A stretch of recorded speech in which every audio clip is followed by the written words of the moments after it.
Prabhat. I am feeling great.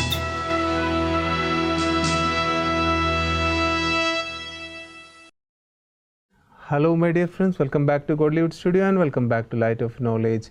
If you remember, we were talking about the disease called comparison. I would definitely call it a disease because when we compare we feel less worthy, and when we feel less worthy then it is difficult for us to move forward in life. And these are diseases which we ourselves can cure if we can sit and look into ourselves and do some reflection and meditation, because all the powers are within us, all the qualities are within us. That is what we are discussing in the Light of Knowledge. So let us find out more from Shreya Ben. Welcome to the studio, welcome to the show. Om Shanti. And sister, the thing which first come to my mind is, you said a soul can be affected by many things. You said there can be past experiences. So there can be the influence from the environment, the friends, and then of course there is an influence from the parents also. I don't know how far heredity affects, but there is a general belief, I know. My parents are like this, so I should be like this. There is not much hope for me in this area because this is how my parents are. So how far is this affecting? We'll talk about even more of the factors, but I want really to understand the factor of heredity. How people think that it is heredity. Is it like that? Can we do something about it? It is the truth that we do acquire some sanskars or some traits from our parents, because we are in their influence for a very long time, and especially for a child, that's a very big influence because they look up to them. And what they are doing they think is right, especially children till the age of 9, 10. That's how their belief system is formed. If they see their father getting angry, the belief is that maybe anger is right. Because I love my father, then everything that my father is doing I can is also right. do that. Yeah, more than I can do it. Before I even experiment with it, the belief is that if my father is doing it, it is right. You know, if you're influenced by somebody, then you are influenced in all the manners. And that is why they say that, you know, don't talk about it. Children today they are not just going to listen, but they're going to see it. You know, you can talk about a particular virtue for the whole time. You can talk about being peaceful, you can talk about being calm, but they're seeing you. They're seeing that if your driver was late, how did you react? If the maid came late, how did you react? If they saw you getting angry with the maid, they thought probably this is the right attitude. And then I cannot ever tell them, don't be angry with your friend, don't be angry with your teacher. Sometimes the parents are themselves getting angry, but then in the name of discipline, they tell their children that, you know, you should not get angry. But the whole thing is that they are not going to just listen to you, they're going to see you. And that is why the whole phrase that we listen even in spirituality today, walk the talk. Whatever you are talking, you be an example of that. That's the role of a leader, that is the role of a parent. Then actually you don't have to do much disciplining also. Yeah. Then if you are doing it actually, then you will not have to say it again and again to a child. Yes. A lot of effort will be saved. Yeah, they are just, you know, that is an age when they're just looking at you. That is why they are our reflection.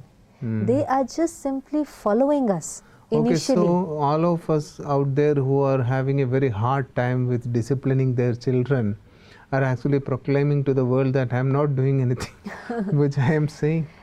Again, I think the parents also have acquired it from somewhere. You know, it's becoming a vicious cycle. Why anger and everything is so natural and normal today? Because we see somebody doing it, we think this is right. Anger especially is something which is becoming very, very strong in you know, between parent and child also, because it gets things done faster. You know, you tell somebody with love, they are going to take more time. Sometimes, you know, we see this, oh, I told my child to complete their homework with a lot of love, but you know, he was just sitting in front of the television, not listening to me. Then I told him again, then also there was not much response. Then I got angry, and then immediately he got up and went to finish his homework. So I get an idea that maybe this tool works. Rather, what is happening, every time I'm getting angry, I am using fear to motivate them to do their homework. I'm inducing that fear, because when I get angry, and that is why a lot of people, the mothers will tell, if you don't do this, I will tell your father. Yeah, it's a very common phrase. Yeah, if you don't do this, even when they're very, very small, it's like, if you don't do this, I will leave you in the bathroom, I will leave you in the dark, I will leave you between. We are not realizing that we are damaging our own child. Child does not know what fear is. So we are creating it. A lot of times you will see that they don't know, they'll go and pick up the insect. Have you seen a child going up to a cockroach and just picking it up? And the moment you know about it, the information is there, then the fear is there. He has no fear of darkness. The child has no fear. But when he gets that information, or sometimes we, induce the fear in him, then of course he also starts to create the same kind of thoughts. If I keep telling the child, I will put you in the bathroom where there's all darkness and there are all, stuff like that, then there is fear of darkness. I don't realize, but I build in my own child. So instead of getting things done by love, we do them by anger or fear, because we're saving a lot of time. Sister, in the process. all these talk about disciplining. Yeah. It just occurred to me that even in schools also we have a very stringent system of discipline, especially in boarding schools. I don't know, it is everywhere, but still in the boarding schools, in the convent, they have a very strict system. So I don't know, somewhere is it going to affect the child in a bad way than it is creating a kind of discipline, because we need discipline. Disciplining ourselves is one of the basic foundation stone of being a successful person in the future. But forced discipline. See, discipline is fine. It is very, very important. Even when you're running a center, you need rules to discipline it. You're running any company, any organization, even the traffic on the roads. Just imagine if there is no discipline or rules, how is everything going to work? So there is nothing wrong with the rules. There is nothing wrong in disciplining somebody. But a lot of times what's happening, we are not educating them why to do this. Yeah, because children know that this is the rule, I cannot break it. But if given a chance, they will definitely They do will that. break it, because they don't understand why I have to do this. Even a simple rule on the road like wearing a seat belt. A lot of times you will see that even when you're about to put a seat belt, somebody will say, "Nee, this road is fine, even if you don't wear it, it is okay." Just the understanding that I am not wearing seat belt for this person or for any other person, or in that case for the traffic police, I am wearing it for my own safety.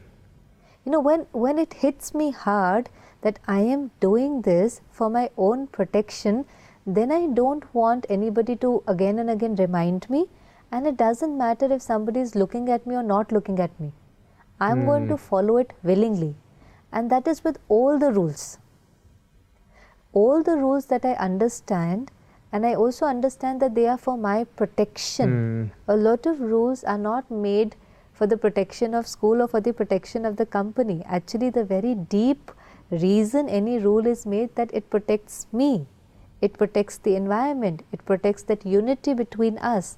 So when I understand why I have to follow, it is easier for the child or anybody in the house to follow it. On the other hand, it is the role of the people who are making these rules to give them more education. But we are very busy. That's something which everybody keeps saying. We are very busy, we are very busy. So we don't, because any kind of education is going to take time. Yeah, definitely. It takes time on my part to explain. It takes time for them to understand, and it also takes time for them to get into the practice of doing it. Like we talked about it the other day about patience. We tell them that this is to be done.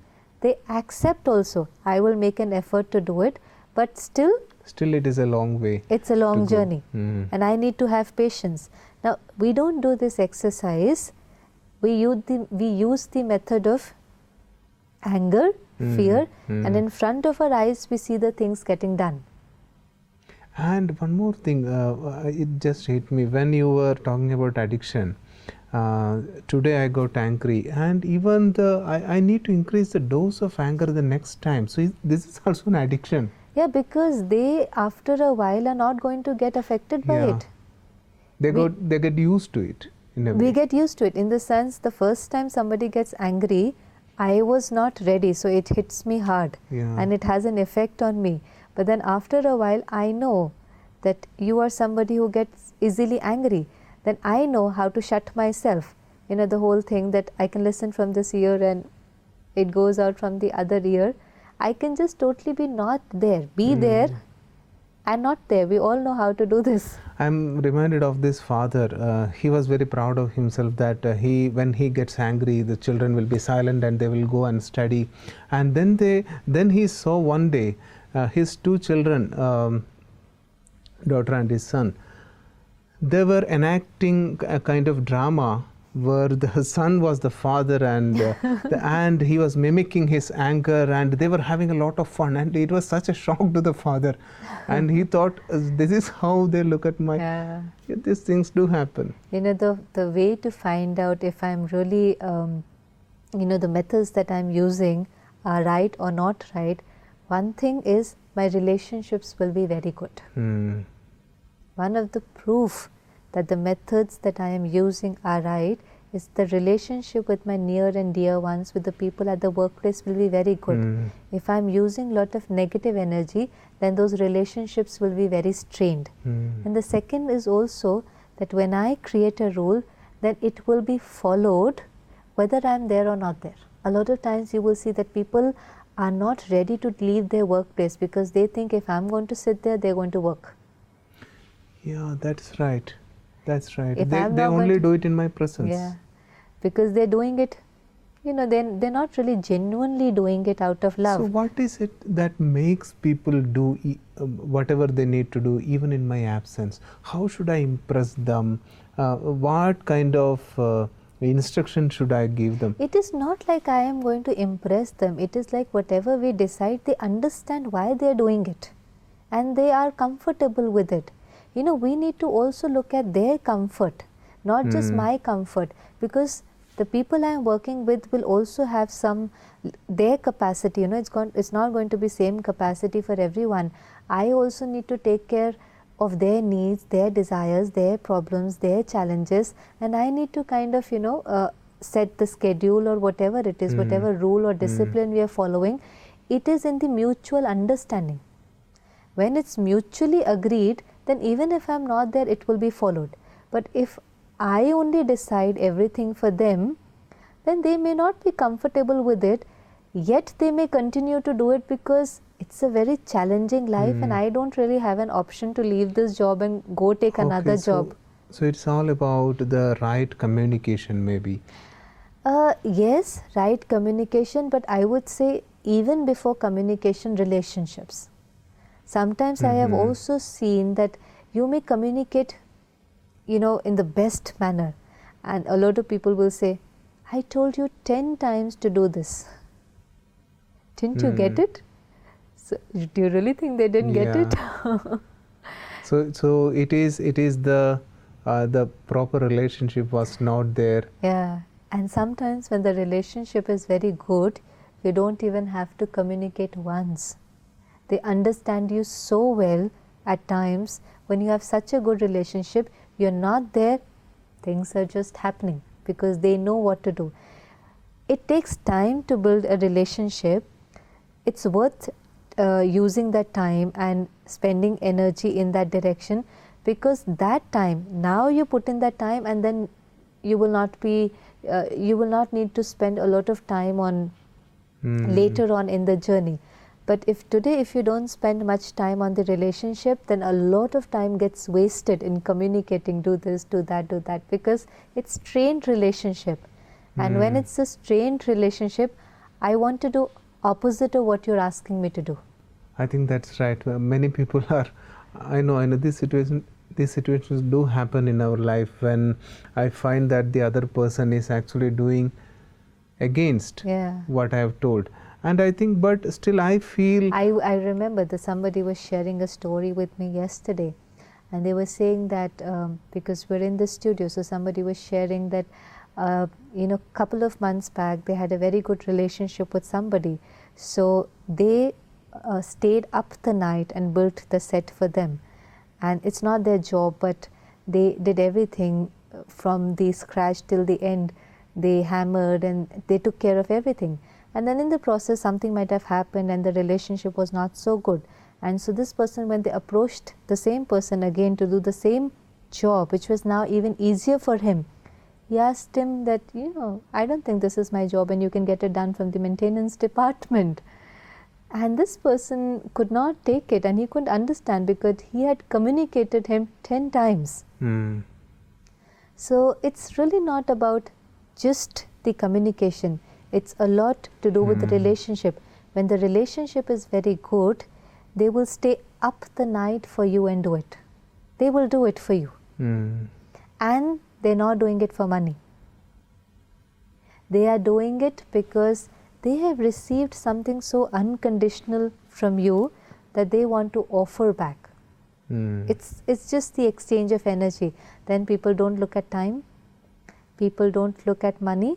Of course, it's not that those things are not important, but when the relationship is very good, this also gets surpassed.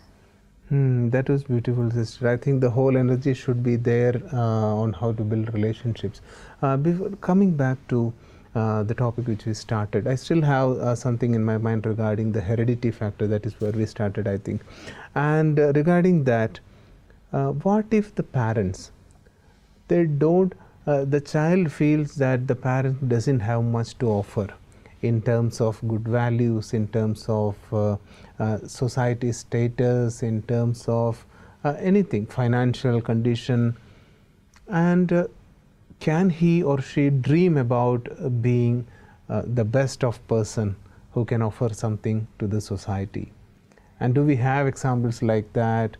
I think we have had such examples in the history, but usually people feel that their life is kind of gone forever.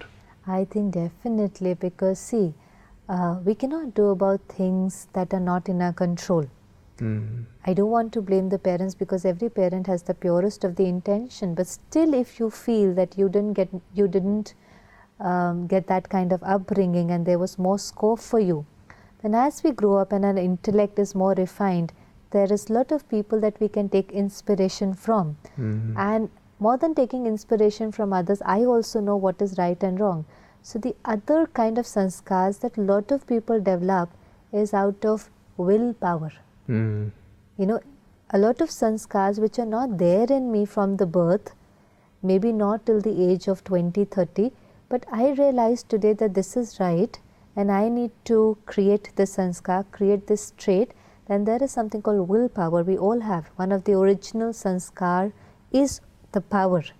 Only it is that we are wasting it by changing other people. If we concentrate all that energy, see, concentrated energy is very powerful.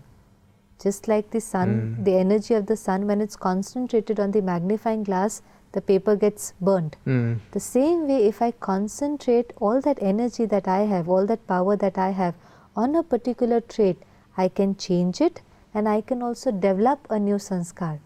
And people are doing it all the times. All the times, somebody who was always coming late suddenly realized every time I come late, there's so many people, even if they welcome me very well, they would say, I'm glad to see you, but I can sense that negative vibration. I can feel that their time is getting wasted. I can realize that no, it's a good habit to be on time. Any other habit, it's just a realization. And then it will take time. It will also take determination. Because to change a sanskar is very difficult, because any sanskar becomes natural. When it is natural, you don't even realize and you're doing it. A simple thing like getting up in the morning, brushing your teeth, you don't now think I have to do this. It has become part of our life. It has become part of our life when we're doing it. Now you're changing from something to the other thing. You're used to coming late. Now you developing a sanskar to come early, you need lot of determination. You need lot of enthusiasm to keep going, just for little while. Then this new sanskar will become natural. That's so how I a think, habit is formed. No? When you do something repeatedly, then the new sanskar will become natural. So this was what I wanted to hear from you. With a little bit of practice, this heredity factor can be overwritten. Any sanskar can be overwritten. Any. If I choose, if I use the willpower, anything, that's what God tells us. That any sanskar, no matter how deep rooted it is, you can change with your willpower. And sometimes if my willpower is limited, then with the power of God, we can change any sanskar.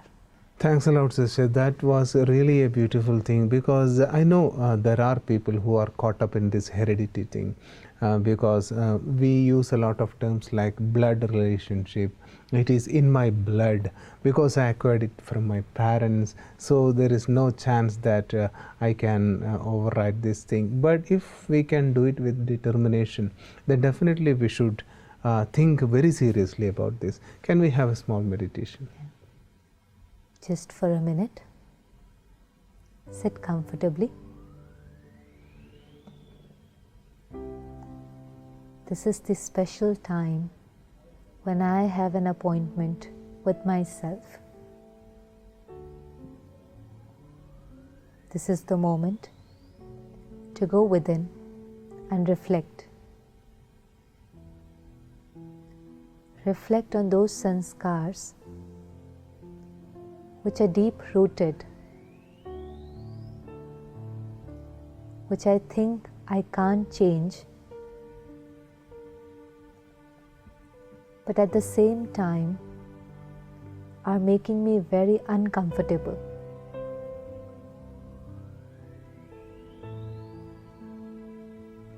Try to pick up one sanskar, one trait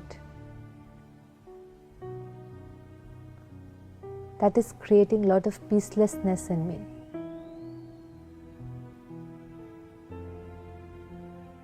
And today, with this realization that with my willpower and supreme power, I can change this sanskar. If I choose, I can change. So instead of changing others, I choose to change myself. When I change, the world changes. When I change, everything that is outside will automatically change. With this awareness, I will keep the focus on myself today. Om Shanti. Thanks a lot, sister. I think with this awareness that everything is really within my control, I can change anything which I want. Definitely our lives are going to be better. Thanks a lot for sharing. Om Shanti. So that's all, friends, for today. That was a great awareness. We have the reins in our hand of our own life, and we can steer it in a direction we want. With that finishing note, let us end today's session, and any queries, any suggestions, please feel free to contact us. And until we meet again in the next episode of Light of Knowledge, it's a goodbye from all of us.